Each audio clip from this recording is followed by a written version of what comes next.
I'm your host, Logan23. You're joining me for Mermaids and the Vampires Who Love Them, Chapter 15 of a book we thought was dead.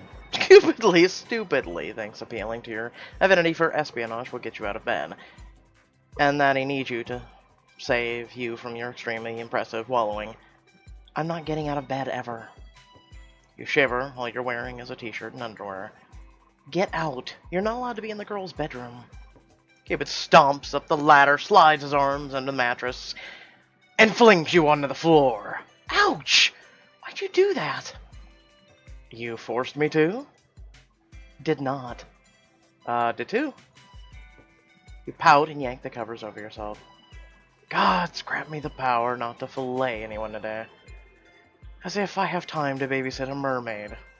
I am an important god, the most important god. I am not only do I have to endure going to high school, having acne, eating cafeteria food. You really look like you have acne. Shut the hell up. Now I'm responsible for teenage mermaid? Cupid stomps on the floor 3 times. Apollo, release me from my misery. You sit up, glaring at the love god. Why are you even here? If you find me so distasteful, you can just leave. Well, I would do that. If I didn't have a job to do. Come on, Waverly. Don't be thick as an oyster shell, Waverly. Pierce is gone. So someone has to take care of you now. Or at least that's what Crumpet told me when he gave me this assignment. Why do all these overprotective grown-ups treat me like a fingerling? You ignore the voice in the back of your head telling you that you have been acting like a tiny bit childish, and plow ahead. This is ridiculous. Do you think I want this job? Because I have better things to do than play nursemaid to a lovesick teenager. Cupid drops to his knees and clasps his hands together. Gods, kill me now. Because the school for superficial, supernatural creatures, you hold your breath. And wait for Cupid to be smited, or lightninged, or whatever is involved in answering this sort of request. You both wait a few beats. But nothing happens. That's because none of the gods ever took Cupid seriously. Too bad. So earlier when you stormed into my room uninvited and said you were man enough to protect me, I meant God. God enough to protect you. That isn't the point. You jump up from the mattress and shake your index finger in Cupid's face. I do not need watching. I can take care of myself. I tossed sharks, wrestled octopuses, survived the quadratic equation. Cupid shakes his head. You forgot he's senior math class. Nearly. Stupid. Cupid grins and fist bumps. Got you up. Victory. You shall be mine. You hurl the mattress at Cupid. He tries to block it, but steps backward on one of Lily Bella's sparkling pink heels, and falls onto his ass. You can't help but gloat. Victory is mine. He stands, wincing, and rubs his butt. Throws the mattress back at the upper bunk. Now get dressed and shower. You smell like a... You glower at him. A fish.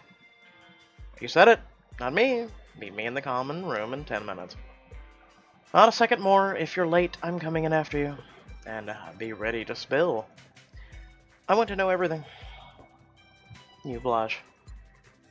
Nothing happened with Pierce. Nothing. Cupid sighs. Not about that.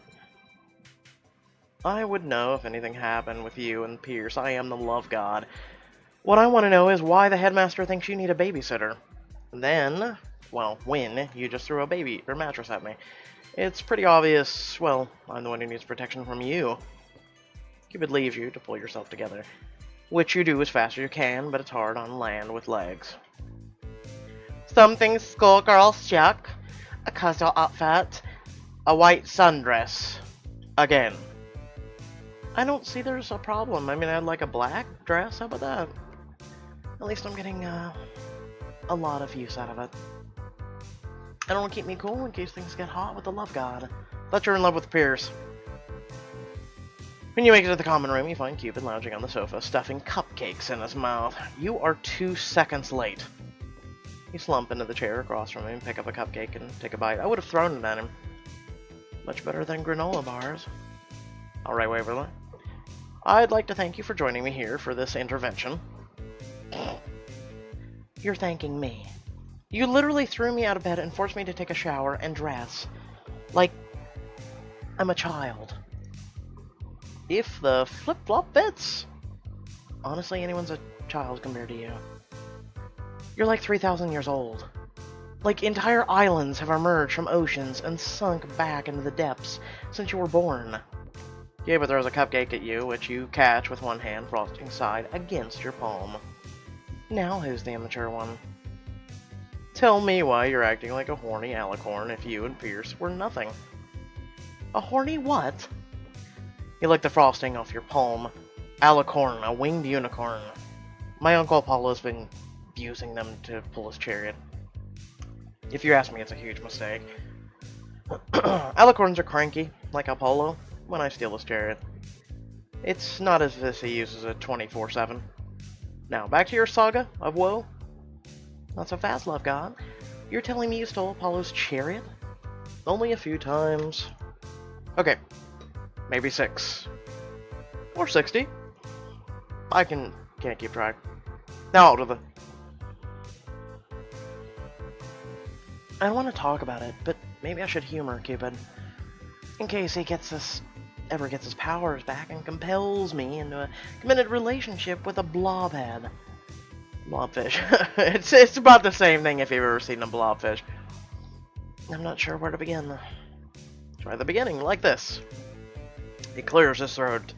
The beginning. When I was born of Aphrodite, blah blah blah blah blah. When rising action, I shot some arrows, made some people mad.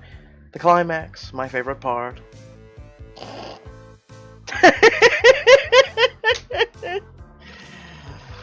Oh, I like Cupid.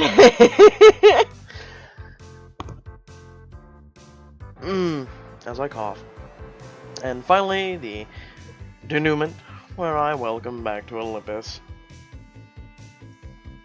And spend my days listening to cool jazz stylings of Dave Brubeck while reclining on my new mattress, being fed grapes by a bevy of nips. Now you chuckle. Behind all Cupid's bluster, he's trying to cheer me up. It's hard to stay sullen when the love god is feeding me cupcakes and telling me the saga of his life. I will...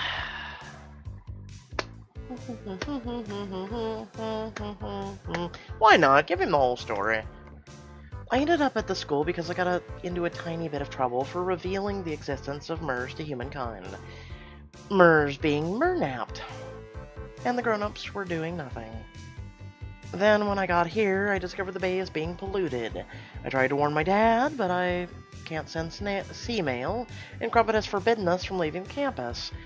At the yacht party, someone tried to abduct me.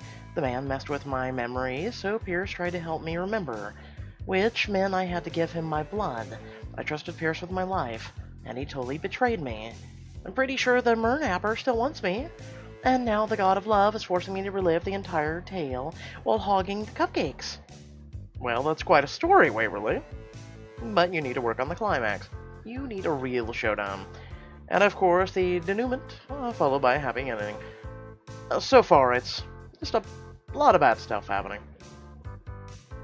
Thanks.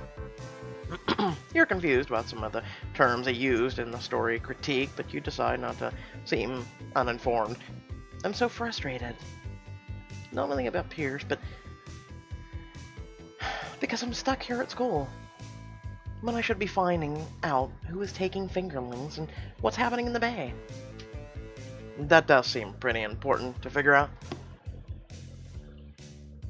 But since you can't because of those pesky school rules, how about you stop worrying so much and go back to class?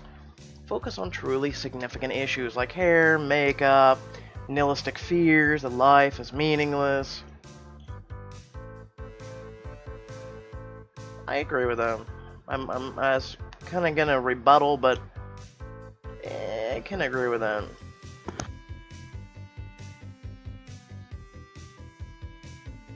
I mean, when I was a teen, I didn't think life was meaningless. I wanted my life to end, really. So, plot twist.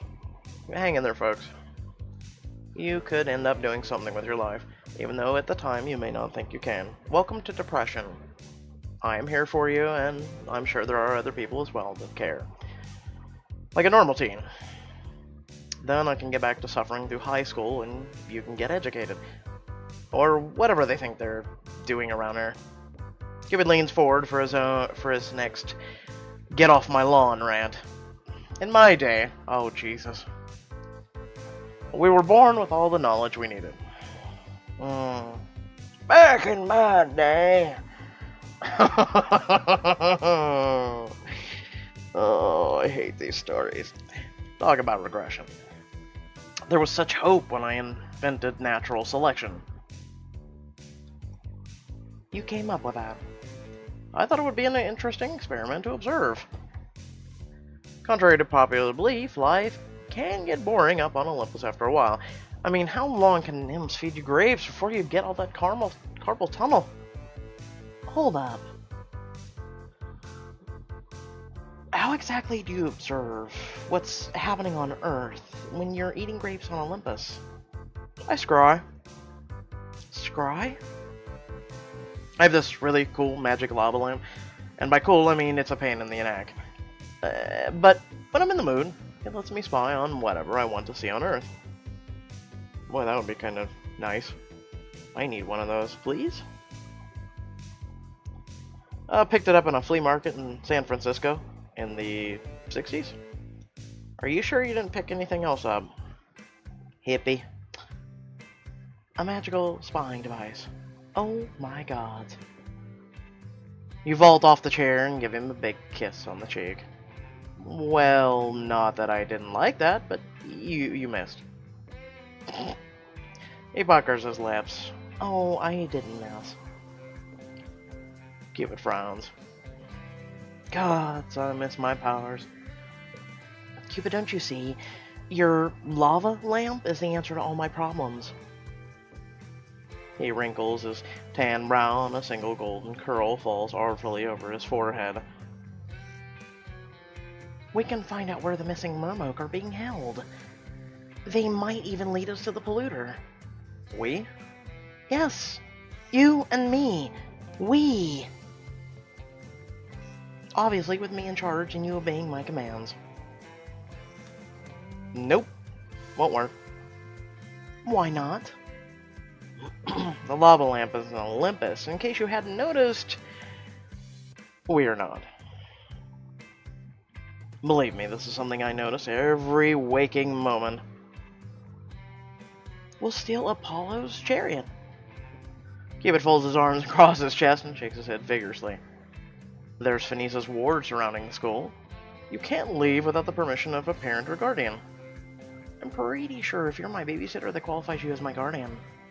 Still no. I have to convince him. There must be a way. Something Cupid would risk extra years of punishment at Saltwater Academy for. Probably that kiss.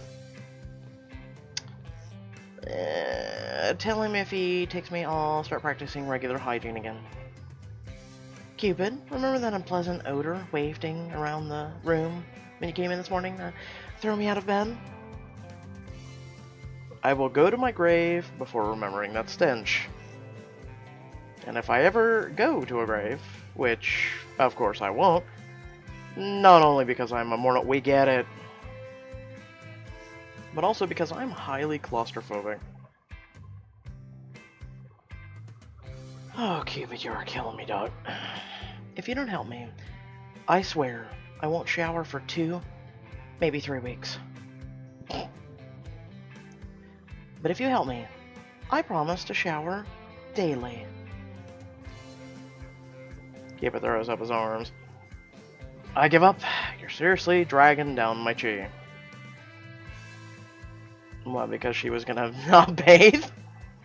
You blast her a big grin on your face and dance around the sofa. You won't regret this. I think I liked you better. Depressed. You are still reeling from your victory when you and Cupid arrive at the dell where you had your fairy dance class. Apollo's alicorns, according to Cupid, adore the grass there after it's been drenched in the magic from the blue moon. Every blade of grass reminds me of Pierce. Your stomach roils. You can even imagine a flash of pale skin, dark hair running through the redwoods. Probably a deer or Bigfoot or who knows at a school for supernatural beings. You're impatient to continue your investigations. How much longer until the alicorns get here? Neither love nor alicorns can be rushed. Also a proper nail care regimen. Cupid studies his manicure for a second, then points to the sky where something gold is flying straight to you, coming fast. Ah, there they are. It hovers for a moment over the grove, then plummets. Once the dust settles, a golden jewel-crusted chariot led by 4 winged golden-horned alicorns come into view. The animals' blue eyes are crazed as they whiny flap their wings and paw anxiously at the ground.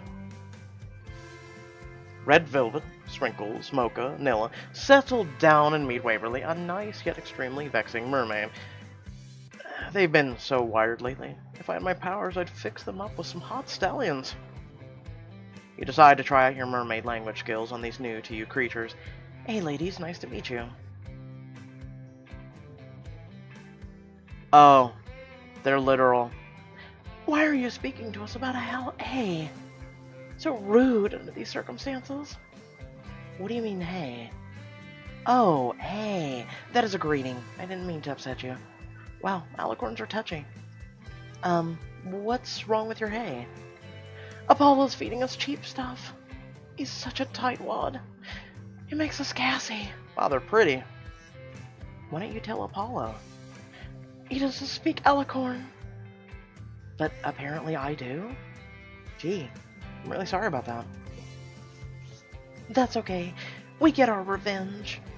Every day when he does his solar flyby, we shave off a few seconds. Makes him crazy. We'd better get going. Cupid opens the door on the golden chariot and gestures for you to get in. I must return the chariot before Apollo's notice is gone. I have no desire to do any more sunbathing inside the actual sun. As soon as you're in the chariot, it rockets into the sky. You spend the flight hyperventilating, trying not to look down and regretting your heroic tendencies. About 1,000,000 years of suffering, you land in a magnificent courtyard on Mount Olympus. You practically swoon over the Poseidon statues and Tuberi. What if I could actually meet the god of the sea? Mermaids, stop ogling the decor. We need to do this and get back before my world literally ends. Gods are so dramatic. You wind your... Do I feel like they're misspelling more than usual? Like, I've really been trying to, like, overread it and just not point it out. But, god damn it. Wind? Wind. Weaned? Watch me be wrong this once. Weaned? It still is a wrong proper word to use. It's or not even proper. It's just a wrong word to get. Anyway, your way through the courtyard towards a brass palace with a marble statue of a fat naked baby Cupid out front. You accidentally giggle. Ugh, ignore the stupid statue. Mom thinks it's adorable. This is why I rarely bring my friends here. Imagine bringing a date home and your mother showing off your naked baby statues. Cupid hustles you inside the palace. No, I want to see naked baby Cupid. We're heading to my favorite room. Let me guess, the bedroom. This can only mean one thing. Wow, is this your bedroom? It's more of a bachelor pad. Sultry jazz music is playing and the air is perfumed with rose petals. There's a giant round bed in the middle. Multifaceted mirrored bowl hangs from the ceiling, throwing shards of sunlight across the bed. Have a seat. Cupid, we're here for the damn thing, not that. Excuse me. Cupid gestures at the bed. I decide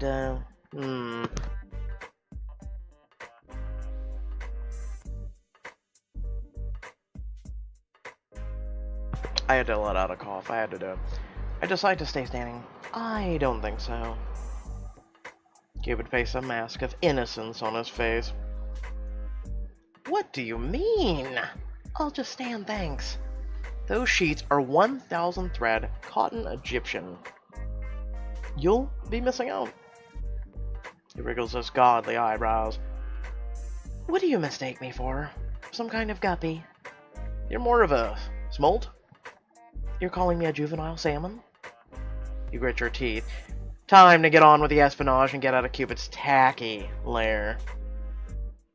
You spy a nice neutral spot on the floor and sit. Suit yourself. Cupid pulls a conical lamp off a shelf and places it in front of you and sits on the opposite side. This must be the magical lava lamp, but I don't see any lava. Just oil and colored wax. Cupid barks at the lamp in a thunderous tone. Show us your secrets, old lava lamp of luminescent wisdom. You are talking to a fucking lamp, dude.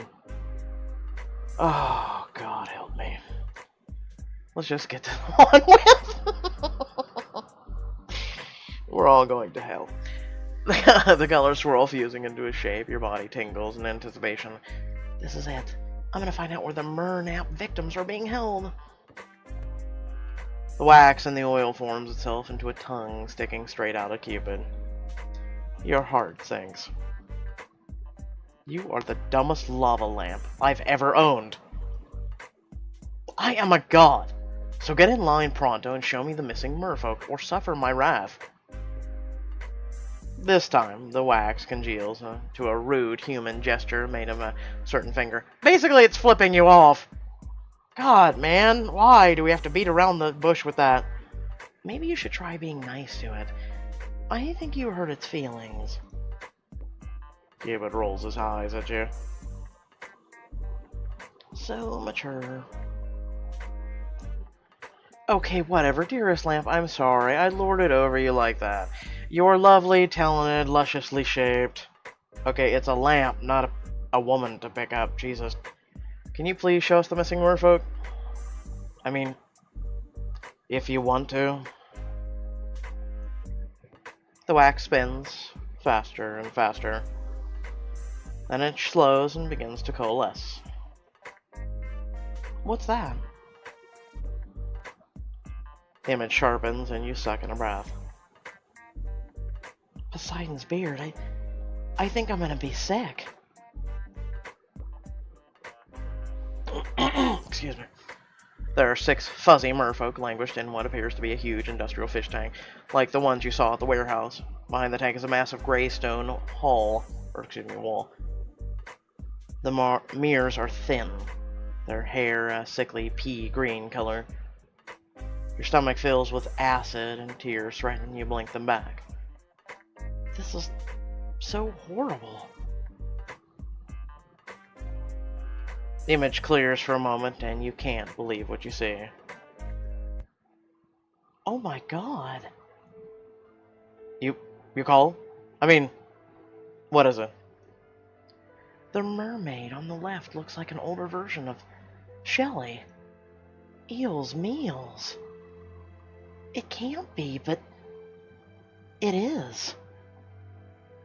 One of the mermaid victims is Shelley's mom. But Shelley thinks her mom is at a spa. Cupid grips your shoulder. Are you okay? No, these poor mers are suffering and I have no idea where they're being held. I feel so helpless. We need to get back to school and find Shelley. She deserves to know the truth. Maybe she can help. We need to plan a rescue to rescue the merfolk. There's that word. We again. You can't mean that you won't help. I did what I promised. I brought you to Olympus to consult the lamp. Now we go back to school and you become a model student. You shoot him a crabby look.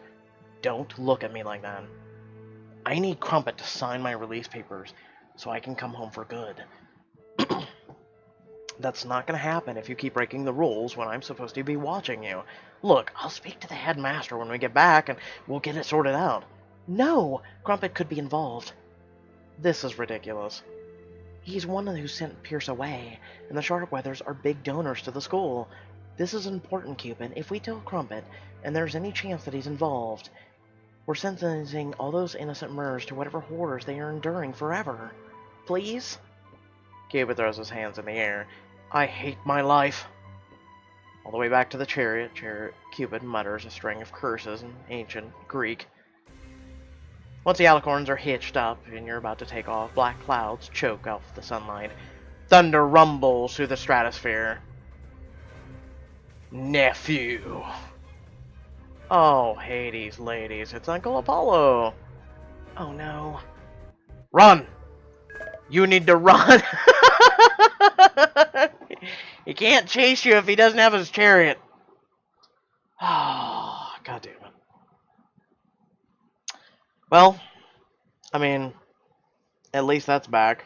Well, at least they released a episode this week. So with that being said, I hope y'all did enjoy the video. Remember to like, share, and subscribe.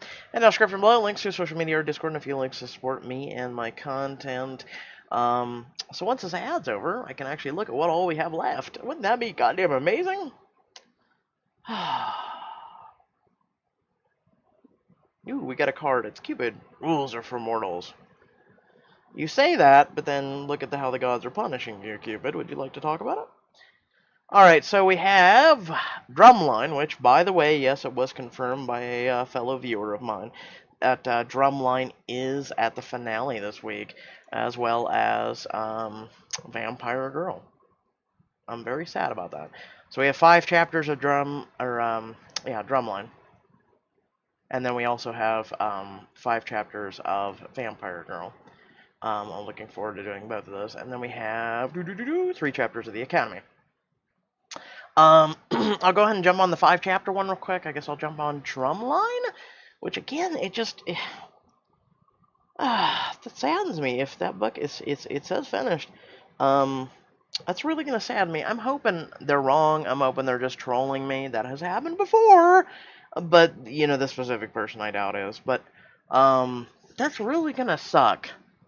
That's really gonna suck if that's it for the Drumline. I was kind of liking that. I was kind of wanting to see where it goes. Vampire Girl, another one I was wanting to see where it goes. Come on, chapters. You guys keep hurrying things up. And we get involved with some of these books. For instance, that one where we were, zombies. God damn it, I'm trying to look for it. Ah, alien. Yeah. Zombies versus aliens. It was only 12 chapters. I was actually kind of enjoying that book. What the hell? Like I said, I guess we'll save. So we got a total of 13 more chapters to go. With that being said, I hope y'all did enjoy. I hope you're all not as sick as me, because it sucks. Without further ado, I'll catch you on the next video. Peace.